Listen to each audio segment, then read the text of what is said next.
ito ay rated SPG. Striktong patnubay at gabay ng magulang ang kailangan. Maaaring may masiselang tema, lengguwahe, karahasan, sexual, horror o droga na hindi angkop sa mga bata.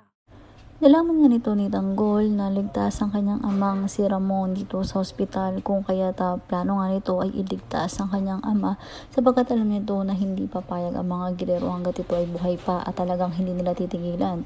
Etong si Ramon Montenegro, lalo pat ang mga kapulisan ang nagbabantay ngayon dito sa ospital, kung kaya't nakaisip nga sila ng paraan na kunwari ay may emergency at magpapanggap bilang nurse ang mga kaibigan ni Tanggol habang si Tanggol ay naroon at nakahiga.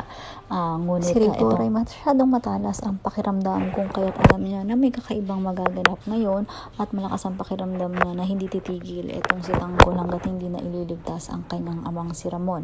Kung kaya't nang medyo may napansin siyang kahina-hinala ay agad niya nahaharangan ang mga ito at pinaamin nga niya kung sino ang mga ito at pinatatanggal ang kanilang mga mask. Subalit sa una ay akala na Tanggol makakalusot sila, subalit tila ba napakalakas ng pakiramdam ni Rigor, kung kaya't ngayon ay makikipagbakbakan nga sila dito. Subalit sino na naman ba mapupuruhan sa pagkakataong ito at magtatagumpay nga ba si Tanggol na iligtas at alisin sa ospital ang kanyang amang si Ramon? Pakatunghayan nga natin lahat yan dito nga lang sa FPJ's Batang Quiapo.